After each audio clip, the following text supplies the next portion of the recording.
იპოვე პოსტივი YouTube-ზე. იქ, სადაც შენ ხარ.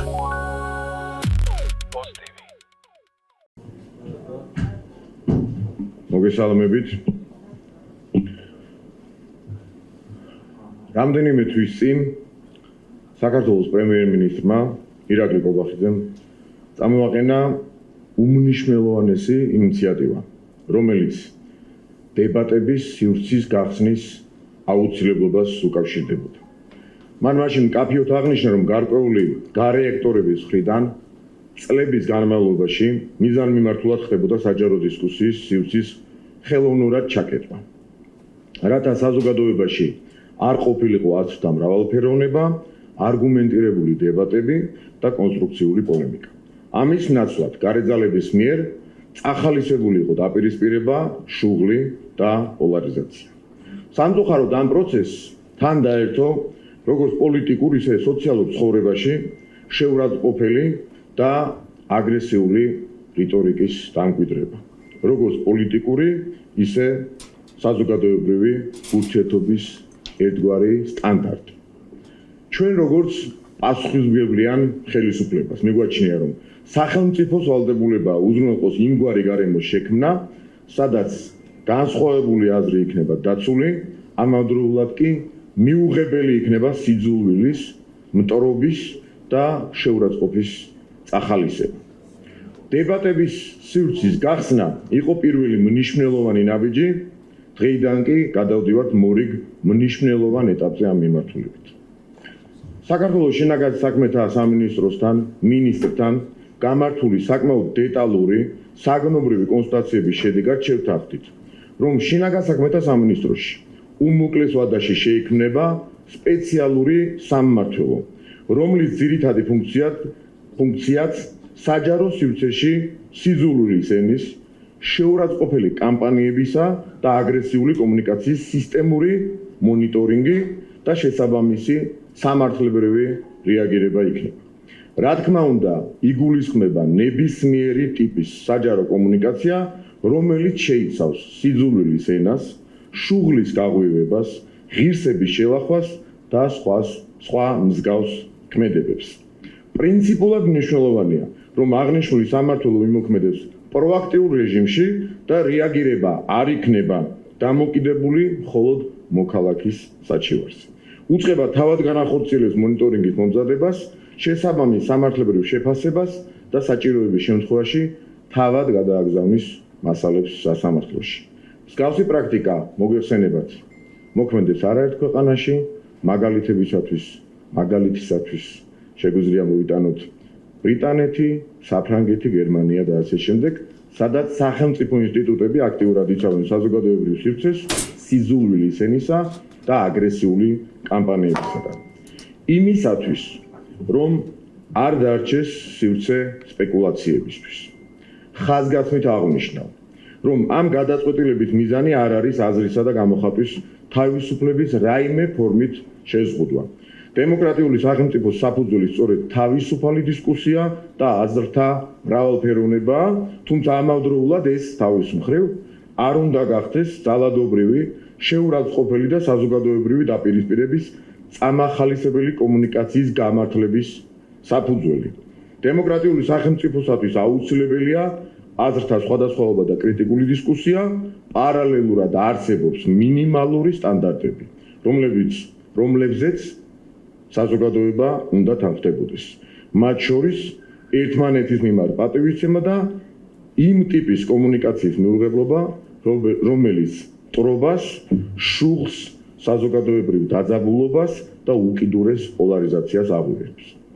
მოგეხსენებათ, რომ ამ მიმართულებით უკვე გვაქვს პარლამენტის მიერ მიღებული შესაბამისი საკანონმდებლო ბაზა, თუმცა მხოლოდ კანონმდებლობა საკმარისი არ არის და მის ეფექტურ და თანმიმდევრულ აღსრულებას ფუნდამენტური მნიშვნელობა აქვს. სწორედ ამიტომ მიმდინარე გამოწვევების კვალდაკვალ ვაძლიერებთ შინაგან საქმეთა სამინისტროს ინსტიტუციურ შესაძლებლობებს და ახალი სამმართველო უზრუნველყოფს მუდმივ მონიტორინგს და კანონით გათვალისწინებული მექანიზმების ეფექტიან გამოყენებას და ბოლოს სახელმწიფო ვალდებულია დაიცვას საზოგადოებრივი სივრცე დესტრუქციული და ხელოვნურად გაღრმავებული პოლარიზაციისგან. შესაბამისად, საქართველოს სამართალდამცავი სისტემა უზრუნველყოფს ისეთი სტანდარტებისა და წესების დამკვიდრებას, რომელიც გააძლიერებს საზოგადოებრივ სტაბილურობას, ურთიერთპატივისცემას და პასუხისმგებლიან საჯარო კომუნიკაციას. მადლობა ყურადღებისთვის, მზადა ვარ გიპასუხოთ კითხვებს.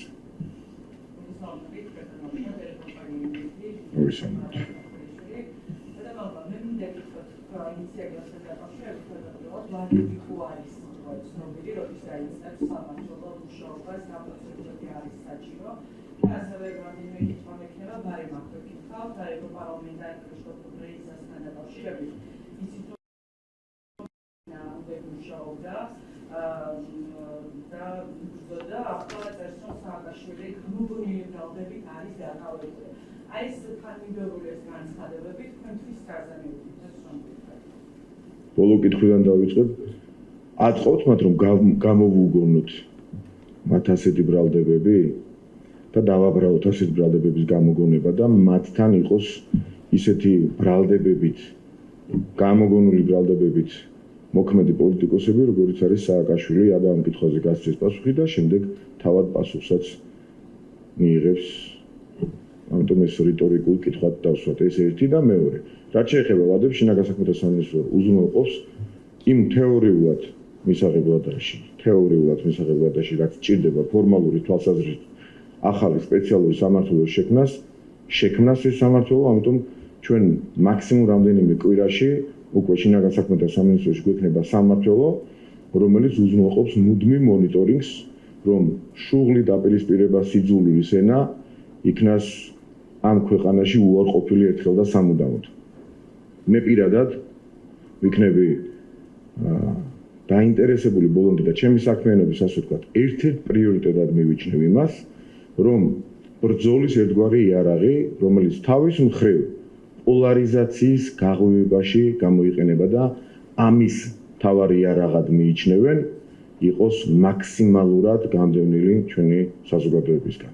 ეს არის ძალიან მნიშვნელოვანი, იმიტომ რომ თუ კი ვინმე ჩვენს ქვეყანაში ცდილობს პოლარიზაცია ერთი მხრივ გამოიყენოს იმის იარაღად, რომ საზოგადოება ერთმანეთთან დააპირისპიროს, გახლიჩოს და მართლა ამ საზოგადოების გარედან იული იყოს უფრო და ამის მთავარი იარაღად ერთ-ერთ მთავარი იარაღად გამოიყენებენ სიძულვილის ენას, შუღლის გამაღვივებელ ენას, ეს იქნას უარყოფილი და ამას ვებრძოლოთ. შეიძლება დისკუსია, ერთმანეთის კრიტიკა ამის გარეშე და მეორე მხრივ ჩვენ არავითარ შემთხვევაში არ დავუშვით იმას, რომ თავისუფალ დისკუსიას რაიმე პრობლემა შეექმნას და ამავდროულად პარალელურ რეჟიმში დავუპირისპირდებით ქმედითი სამართლებრივი მექანიზმებით, რომელსაც თავისუფლად აქვს უკვე საკანონმდებლო ბაზა და ამის აღსრულებას უზრუნველყოფთ მაქსიმალურად. კიდევ ერთ კითხვას დავსვამ, ოპოზიციაში მიმდინარე დაპირისპირებასთან დაკავშირებით მინდა კითხოთ ასევე, ლიდერები ამბობენ ოპოზიციის, რომ განხეთქილება არ არის, თუმცა ფაქტია, რომ მათი განცხადებების საჯარო დაპირისპირებას შეურაცხყოფა სხვა რამეზე მეტყველებს, ფაქტორი არის ასევე სააკაშვილის უკმაყოფილება, რასაც ხშირად გამოხატავს სოციალურ ქსელში. აი თქვენ როგორ აფასებთ, როგორ ხედავთ ზოგადად ალიანსის რეალობას? რომ არ იყოს განხეთქილება, ეს იქნებოდა გასაკვირი, გამომდინარე იქიდან, რომ მათ არ აქვს იდეური ერთობა. რა საკითხთან დაკავშირებითაც მათ აქვს ერთადერთ საკითხთან დაკავშირებით იდეური ერთობა, იმას საჯაროდ ვერ იტყვიან, ვერ გაამხილონ, ეს არის ხელისუფლებაში მოსვლა და ძალაუფლების ხელში ჩაგდება და გარე დავალებების შესრულება. ამას არ არსებობს პოლიტიკოსი, რომელსაც აღიარებს, მსოფლიოში ესეთი არ არსებობს. ამიტომ ამ ერთადერთი იდეური ერთობის გარშემო ისინი ვერ შეიკრიბებიან, საჯაროდ ვერ განაცხადებენ, დანარჩენი მათ რეალური იდეური ერთობა და იდეა, რომელიც გააერთიანებდათ და ამისი გამხელა შესაძლებლად არ აქვს, ამიტომ დაპირისპირება არის ბუნებრივი მოვლენა და ბუნებრივია ამას ვერც ჩვენ, არც ჩვენ და ვერც ისინი აღუდგებიან წინ.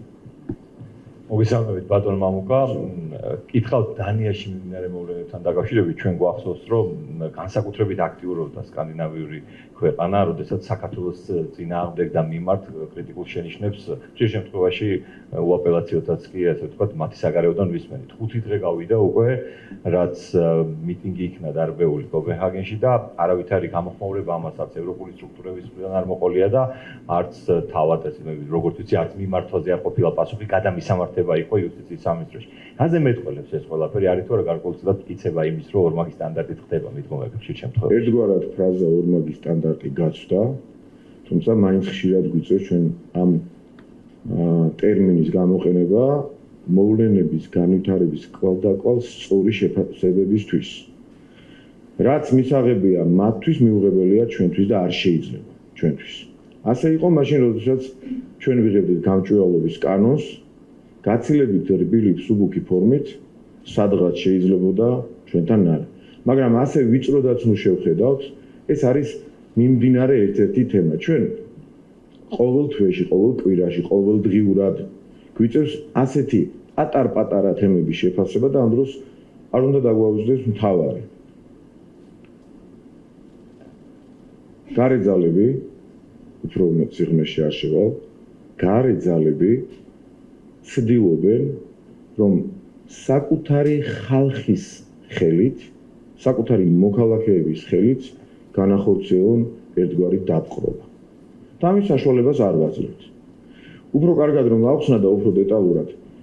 თქვენ ბევრჯერ მოგისმენიათ ალბათ, არა მხოლოდ საქართველოში, სოფლიოში ბევრი აზრი ხმოვანდება ხოლმე, რომელი მხარე, მოდი ესე ვთქვათ, არ დავაკონკრეტოთ, რომელი მხარე რითი ცდილობს გავლენის მოხდენას, დაპყრობას, ჩანერგვას, ქვეყნებზე ზეგავლენას და ასე შემდეგ. ხშირად ამბობენ ხოლმე, მე არ ვამბობ ამას, ხშირად ამბობენ ჟურნალისტები, პოლიტიკოსები, რომ მაგალითად აღმოსავლეთი ცდილობს ეკონომიკით, ჩრდილოეთი ძალით, დასავლეთი საკუთარი ქვეყნის ხელით, სამხრეთსაც კი შეგვიძლია გადავწყვეტ მათი თქმით ასიმილაციით. ყველას რაღაც ნიშანი აქვს ბევრი პოლიტიკოსის თუ მოქალაქის თუ ასევე ჟურნალისტის შეფასება. ამ შემთხვევაში ჩვენ საქმე გვაქვს თუ ამ აზრს გავყვებით და დავეთანხმებით ნაწილობრივ მაინც.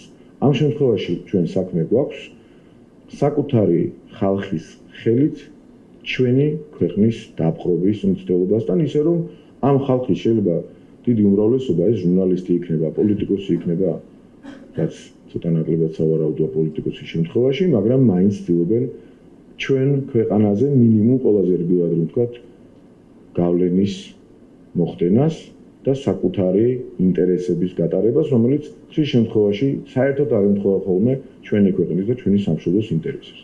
ამიტომ უნდა დაუპირისპირდეთ ყველა ასეთ მოვლენას და ორმაგი სტანდარტი ყველა ჯერზე უნდა ვამხილოთ.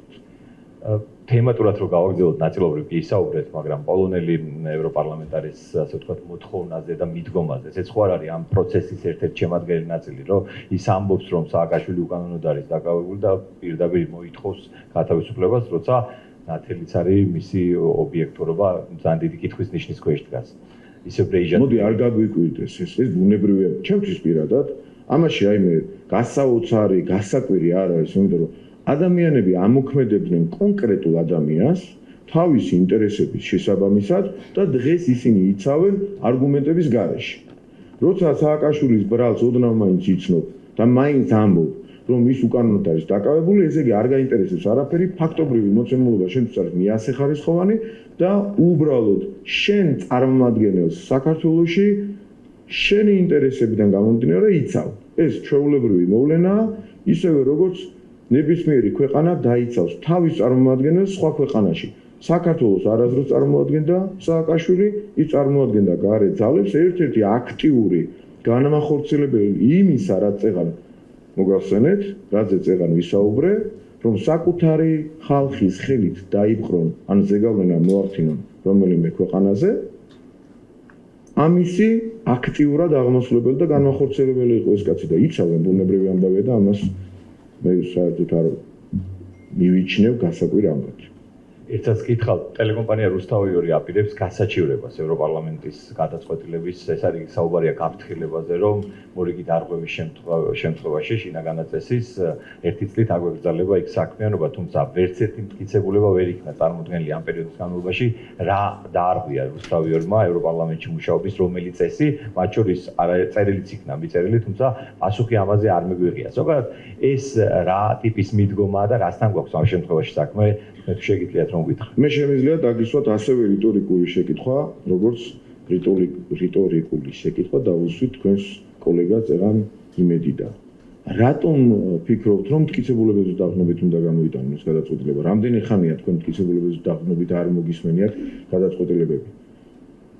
ძალიან დიდი ხანია სამწუხაროდ ამ მიმართულებიდან საერთოდ არ არსებობს ხოლმე მტკიცებულება, ისე კეთდება არა მხოლოდ ჟურნალისტების საქმიანობის აკრძალვა, ხელის შეშლა, არამედ ევრორეზოლუციების გამოტანა.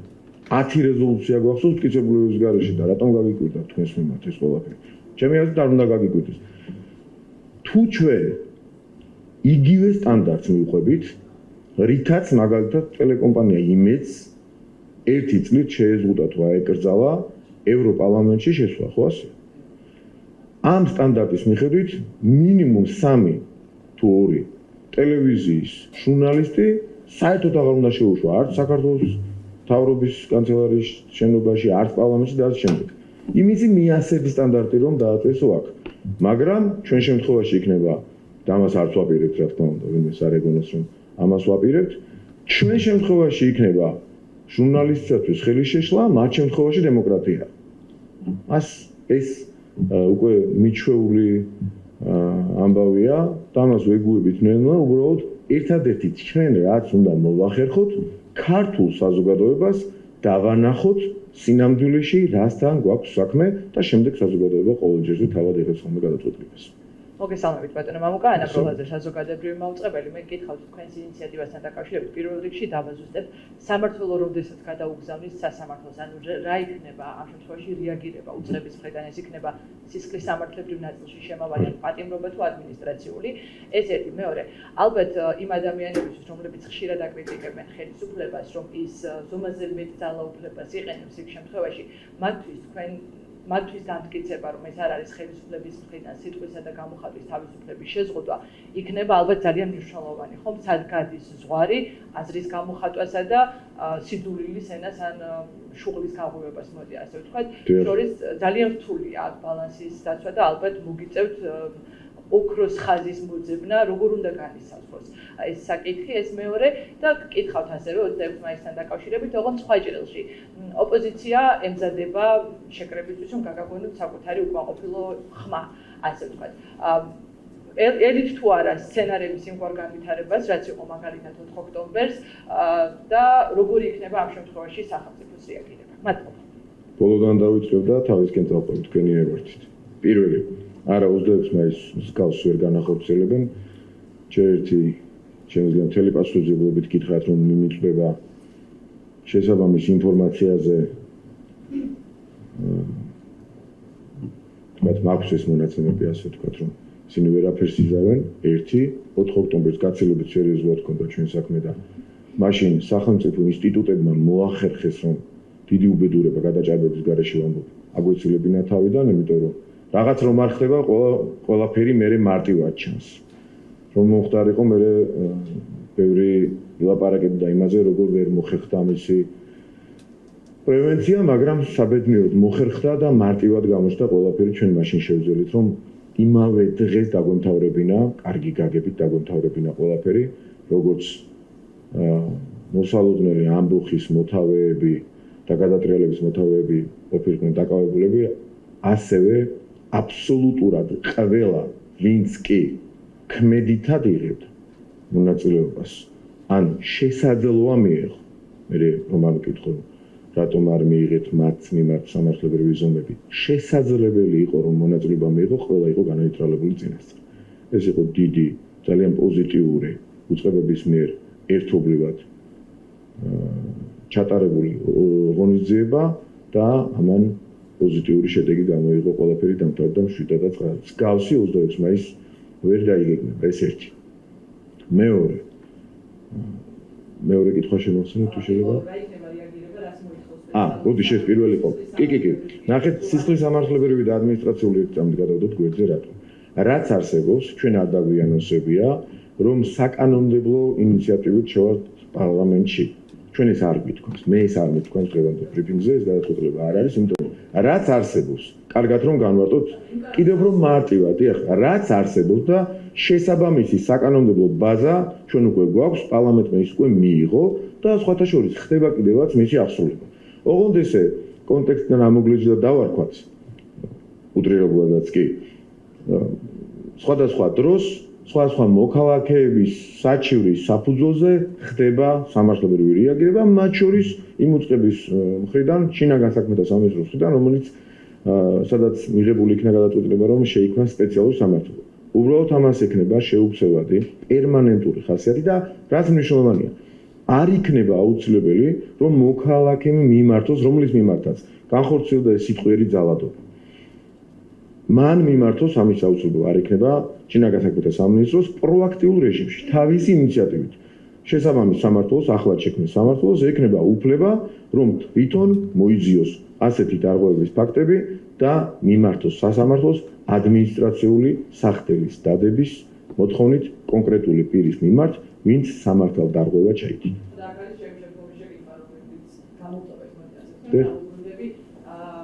როგორ დააწმუნებთ იმ მოქალაქეს? დიახ, ოქროს შუალედზე საუბრობთ. კი ბატონო.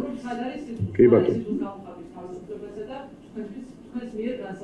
მე გეთანხმებით ერთ რამეში, დაწერან რომ თქვი, რომ ჩემი საქმიანობის ერთ-ერთი პრიორიტეტი იქნება, რომ მივაქციო ამას ყურადღება, რომ ახსრულდეს კანონი პროაქტიულ რეჟიმში, ეს ერთი და ვინმე თქვენად ბრძანეთ, მუქარად რომ არ მიიღოს და სპეკულაციების დროს ამავდროულად სივრცე რომ არ დარჩეს, სწორედ ამისი კონტროლის ჩემი პირადი პასუხისმგებლობა იქნება და ხელისუფლების ზოგადად, არა მხოლოდ ჩემი, რომ დავაწესოთ და დავადგინოთ სწორი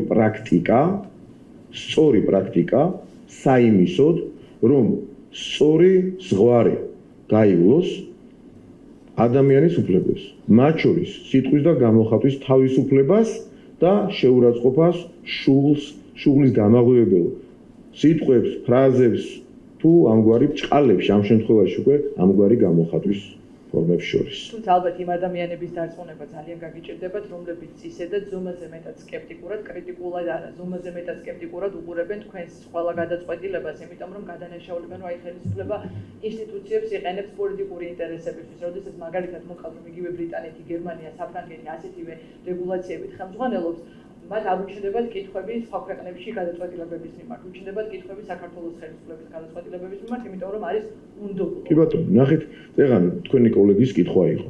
და ეს ასეა, ჩვენი სამიზნე აუდიტორია, რომლის მიმართაც ვართ პირველ რიგში, ეს უნდა გაიგოს ყველა. პასუხისმგებლები ეს არის ქართული საზოგადოება.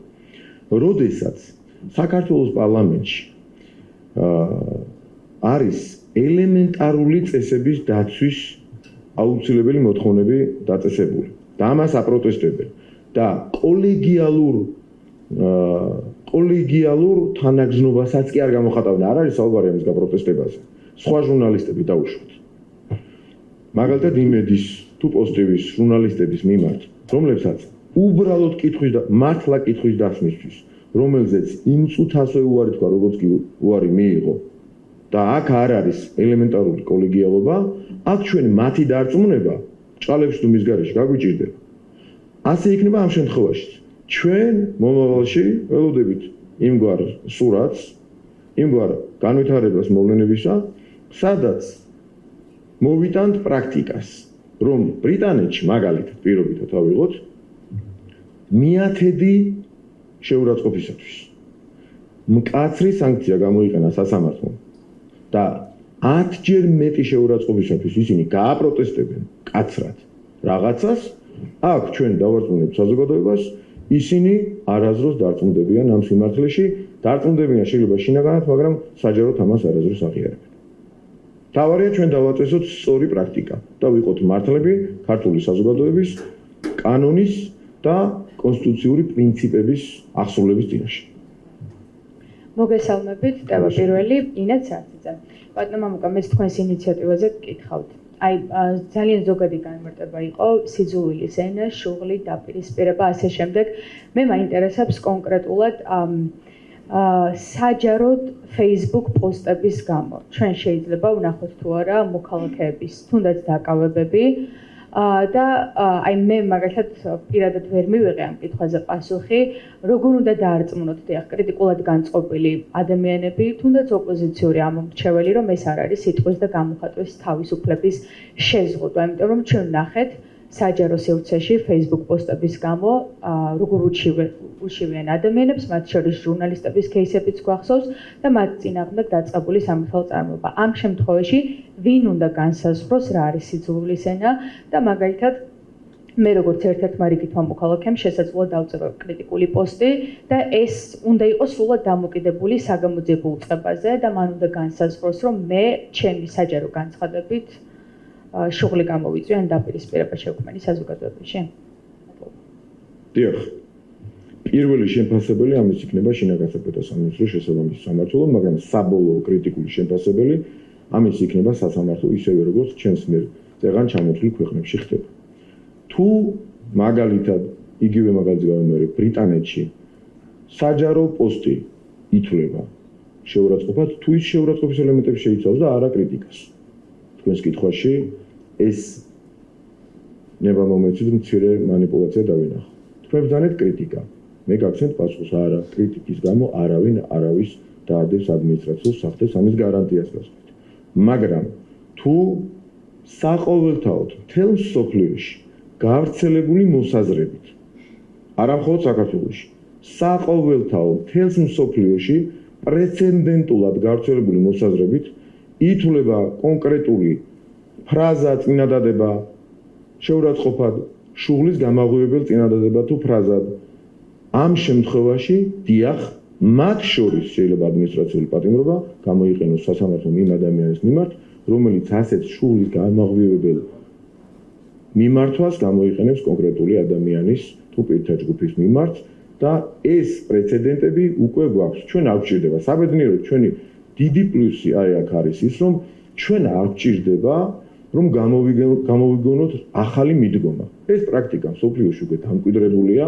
ჩემს მიერ ჩამოთვლილი ქვეყნები, მათ შორის ევროპული ქვეყნები, წარმატებით ებრძვიან სიძულვილის ენას, შუღლის გაღვივებას, ტრობის და პოლარიზაციის ჩამოყალიბებას და ეს პრეცედენტები კიდევ უფრო რბილად თუ გნებავთ. შეიძლება ჩვენს ქვეყანაში დამკვიდრდეს და არ მივცეთ არავის საშუალება საიმისოდ და ეს საშუალება წავართვათ ხელიდან, რომ პოლარიზაცია, რადგან ყველაფერთან ხდებით ჩვენს და თქვენს. თქვენი ეთერებიდანაც ხშირად მომისმენია, რომ იცით რა, პოლარიზაცია არის დამანგრეველი ერს ხლეშ შუაზე და ასე შემდეგ. ხო თანხდებით, არის რაღაც, რაზეც სიტყვით მაინც თანხდებით, ხო? პოლარიზაციის იარაღია სიძულვილის ენა. და გამოხატვის ბჭყალებში, თუმის გარეშე, კონკრეტულ შემთხვევაში, ის ფორმები, რომელიც ანგრევს საზოგადოებრივ ერთობას. ჩვენ როგორც გვიხარია ხოლმე წარმატება და ყველაფრის კარგად ჩატარება, მაგალითად სასულიერო პირთა შორის. ახლო წარსულზე ვლაპარაკობ რამდენიმე დღის წინანდელ ამბავზე, როცა ვსაუბრობთ ერის გაერთიანებაზე, ერთმანეთის სიყვარულზე, მეტ პატივისცემაზე და ამ დროს პოლარიზაციის მთავარ იარაღს ვიყენებთ ერთმანეთის მიმართ, ყველანი ვცოდავთ და ამას უპირისპირდებით. მე მგონი ამაზე კარგი საქმე არ არსებობს, ამაზე სწორი დამოკიდებულება როგორც საერო, ასევე სასულიერო პირთა მხრიდან ჯერ ვერავინ დაადასტურა და შესაბამისად ამისი პრევენციისათვის თუ იღვაწებს სამართალდამცავი სისტემას, მე მგონი ამაში ცუდი არაფერია, საყოველთაოდ მთელ მსოფლიოში აღიარებული პრინციპების, პრეცედენტების და კონსტიტუციური სტანდარტების შესაბამისად და არა იმის იქით, რომ კრიტიკა იყოს აღქმული სხვა რამედ, ან სხვა რამე იყოს აღქმული კრიტიკა პირიქით. ბატონო მამუკა, რადგან თქვენ საუბრობთ საზოგადოებაში შუღლის დასრულებაზე, დაპირისპირების დასრულებაზე, ალბათ ერთ-ერთი გამოსავალი შესაძლოა ყოველ შემთხვევაში საზოგადოების ერთი ნაწილი ასე ფიქრობს, რომ იყოს სინდისის პატიმრების შეწყალების საკითხი. ჩვენ მსგავსი ტიპის მოთხოვნა თუ ინიციატივა მოვისმინეთ მათ შორის სინოდის წევრების მხრიდანაც. მე მაინტერესებს თქვენი პირადი პოზიცია როგორი არის სინდისის პატიმრების შეწყალებაზე.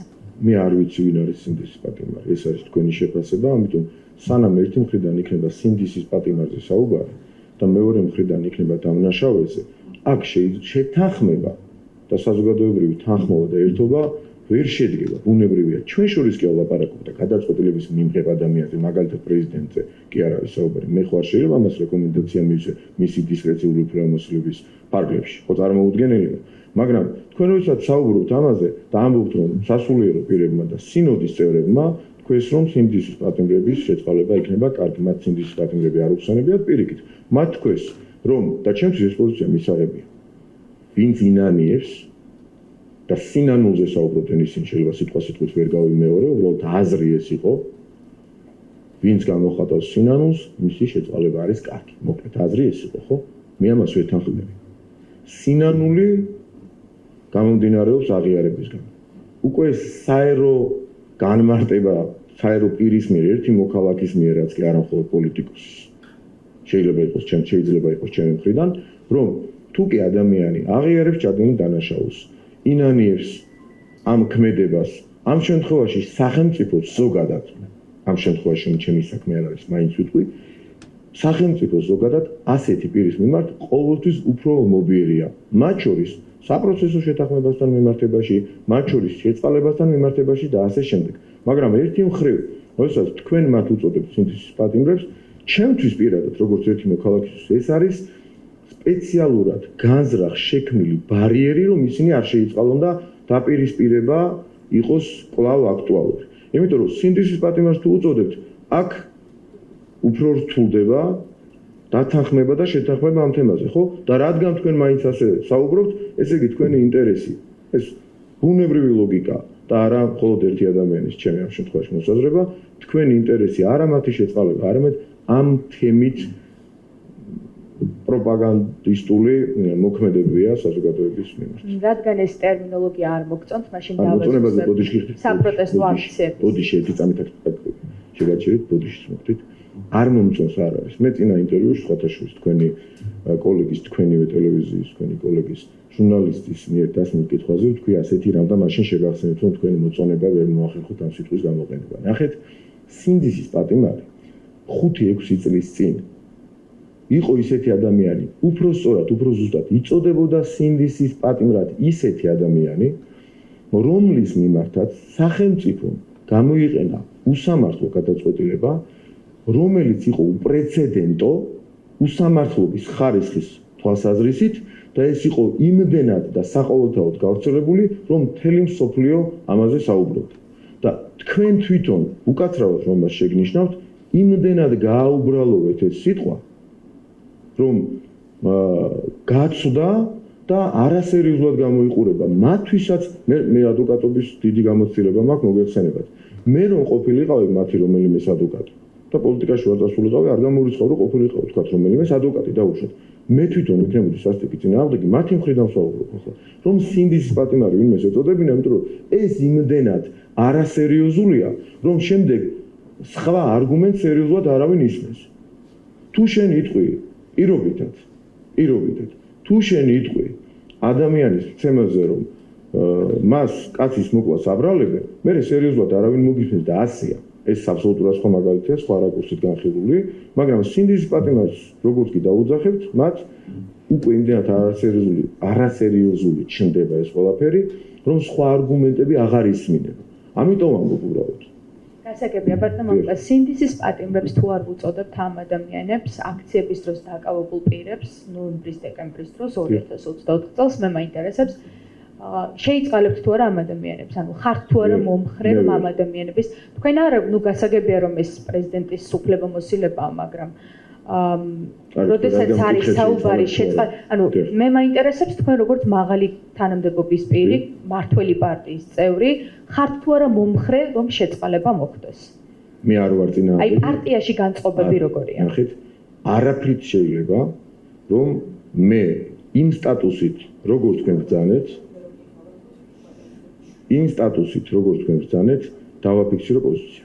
მე არ დავაფიქსირებ. მაგრამ მიუხედავად ამისა, თქვენი ინტერესი და საზოგადოების ინტერესი თუ არსებობს, დავაკმაყოფილო, როგორც ერთი მოქალაქე, მომხრე ვიქნები ნებისმიერი ჰუმანური გადაწყვეტილების ზოგადად მივესალმები იმ შემთხვევაში, თუ იქნება მონანიება, აღიარება, თუ ადამიანი ჩადის დანაშაულს და შემდეგ ზეწოლა, რომელიც საფუძველს მოკლებულია და არ გამომდინარეობს ფაქტობრივი გარემოებებიდან, ისე ემოქმედებს ვიღაცაზე, რომ ამით მიიღო ჰუმანური გადაწყვეტილებები ინსტიტუციებმა, პრეზიდენტმა და სხვა პროკურატურამ და ასე შემდეგ საპროცესო შემთხვევაში და ეს გახდეს ნორმა, ეს ჩემი აზრით არ არის სწორი სამართლებრივი და კონსტიტუციური პრაქტიკა.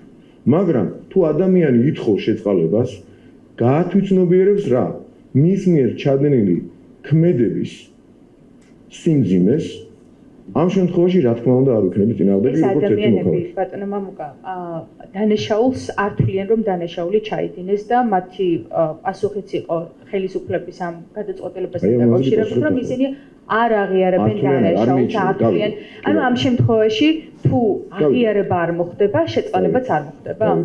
გავიგე. ნახეთ, თქვენ რომ ჩაიდინოთ რაიმე დანაშაული. მოდით მივიჩნიოთ, რომ რაღაც ამ კაზუსში რაღაც კარგად რომ აგიცით, რაღაც დანაშაული გაქვს ჩადენილი. და ამბობთ, რომ მე არ მივიჩნევ დანაშაული ჩავიდინე. ეს არის საფუძველი იმისა, რომ ამის აღიარების გარეშე უნდა იყოს თქვენს მიერ ჰუმანური გადაწყვეტილება მიღებული და ეს არის არასერიოზული, სწორედ ამას ვამბობთ. და ბოლო კითხვას დაგისვამთ, ფასების კომისიასთან დაკავშირებით მაინტერესებს რა გადეთ თქვენ სუსის უფროსი იყავით მაშინ, როდესაც დაიწყო გამოძიება ამ საკითხთან დაკავშირებით.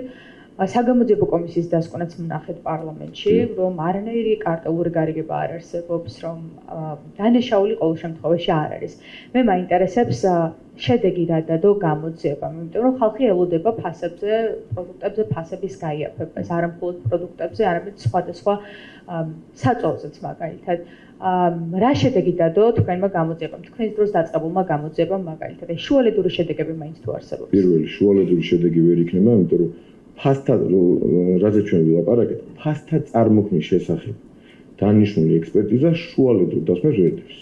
ეს იცით ალბათ, მაინც ამ შეკითხვას გასაგებია, პრობლემა არ არის, თუმცა ფას წარმოქმნის შესახებ ექსპერტიზის დასკვნა იქნება არაშუალედური, რაც ბუნებაში არ არსებობს არასერიოზული ამაზე საუბარი, არამედ საბოლოო, რაც დაეხმარება სახელმწიფო ინსტიტუტებს იმაში, რომ კიდევ უფრო მეტი კონკრეტული და კონკრეტულ თემებთან, კონკრეტულ საკითხებთან დაკავშირებული გადაწყვეტილებები მიიღონ. პირველი ასეთი პოზიტიური გადაწყვეტილება გამოჩნდა და ეს არის სამომხმარებლო კალათასთან დაკავშირებული ქსელებთან გამართული კონსტატაციების შედეგად მიღებული გადაწყვეტილება, რომ აქ ფასები გაიაფთა კონკრეტულ პროდუქტებთან დაკავშირებით და ეს არის პოზიტიური გადაწყვეტილება, რომლის გამოც მე მინდა ძალიან დიდი მადლობა გადავუხადო ქსელების წარმომადგენლებს, რადგან მათ ეს პასუხისმგებლობა აიღეს და კონსულტაციების შედეგად ეს გადაწყვეტილება მიიღეს, მაგრამ ეს მოკლევადიან პერიოდში, მაგრამ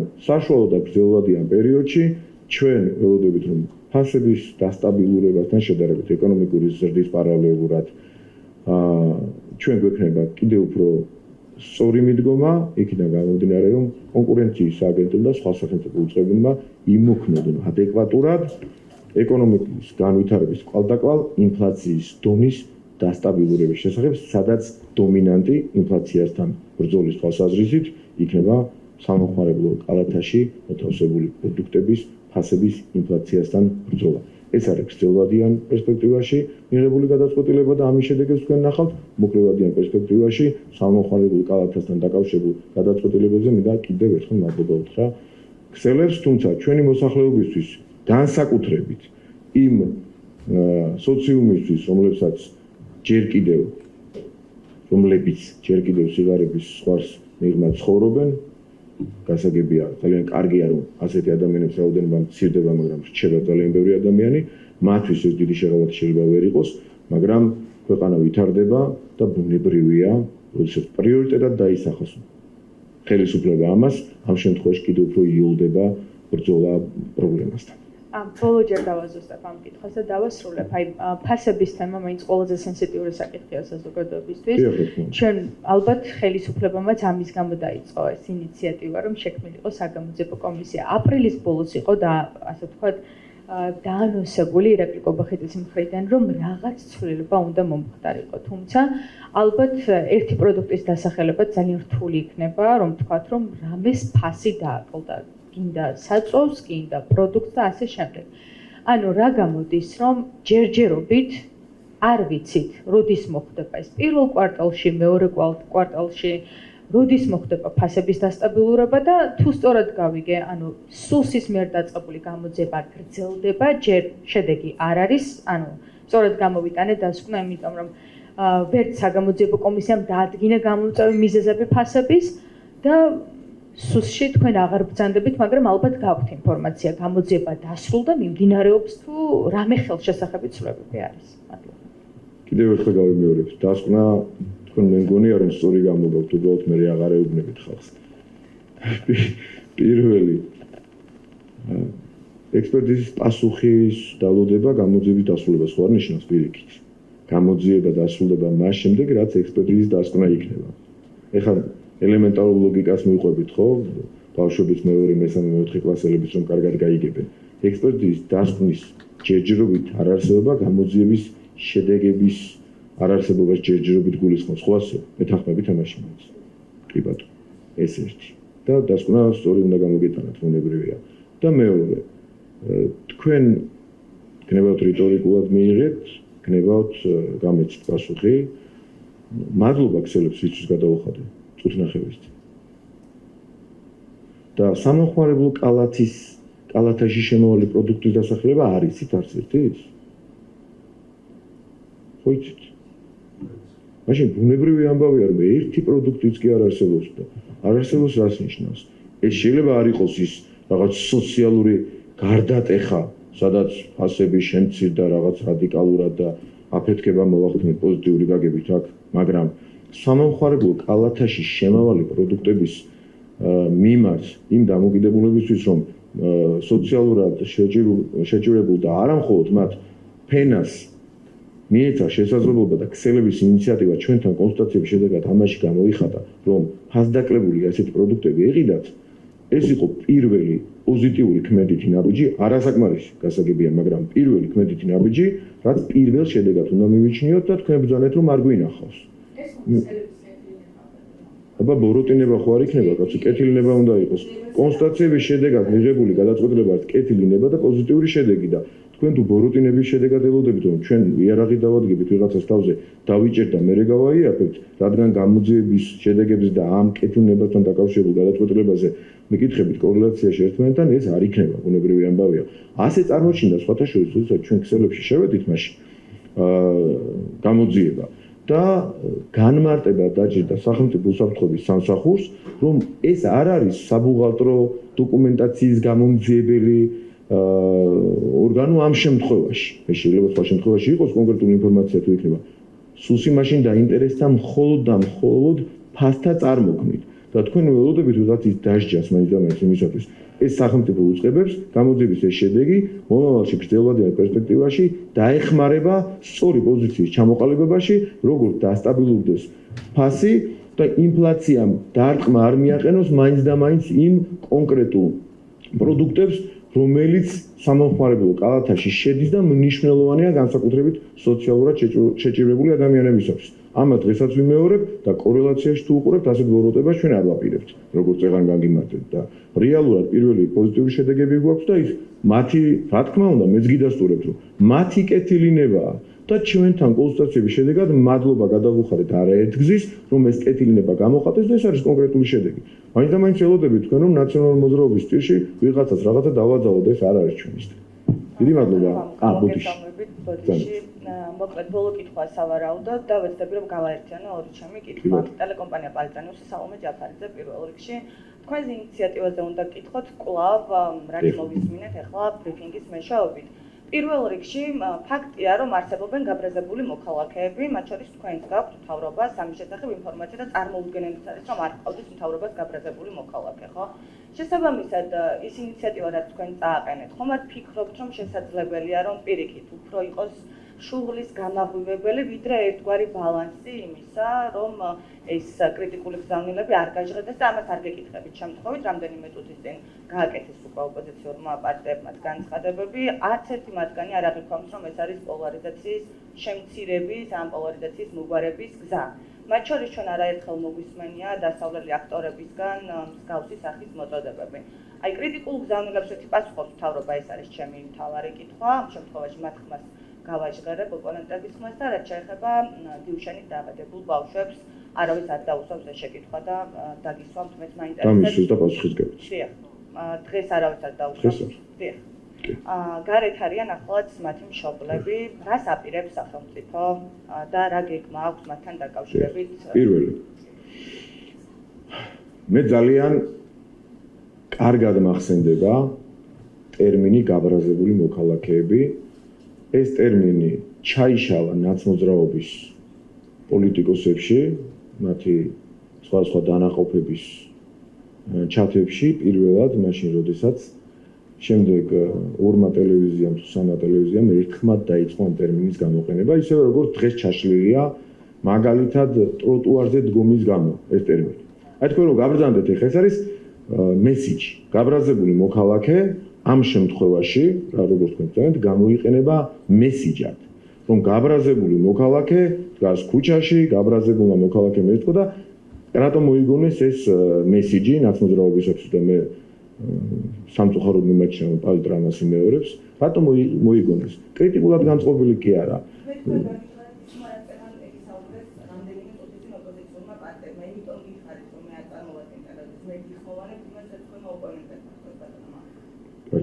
თქვენ თავი. მაშინ უნდა მითხრათ ხოლმე რომ ეს არ არის ჩემი, თქვენ ბრძანეთ რომ ფაქტია რომ არსებობენ გაბრაზებული მოქალაქეები. ფაქტია რომ არსებობენ გაბრაზებული მოქალაქეები, კრიტიკულად განწყობილი ადამიანები და შესაბამისად გაიხმოვანეთ. თქვენ არ გიჭირთ საუბარი, ძალიან კარგად მეტყველებთ, ძალიან კარგად აზროვნებთ და არ მაქვს მე თქვენზე ის წარმოდგენა რომ თქვენ რაღაც თქმა გინდა და ვერ ამბობთ. თუ იგულისხმეთ კრიტიკულად განწყობილები, შეგეძლოთ გეთქვათ რომ კრიტიკულად განწყობილი მოქალაქეები თქვენ ბრძანეთ ნაცმოძრაობის ტერმინი გაბრაზებული მოქალაქეები. კი ბატონო, შეიძლება. დიახ. დიახ, მე არც ის წარმოდგენა მაქვს თქვენზე რომ აირევით როდესმე რაიმე ტერმინში.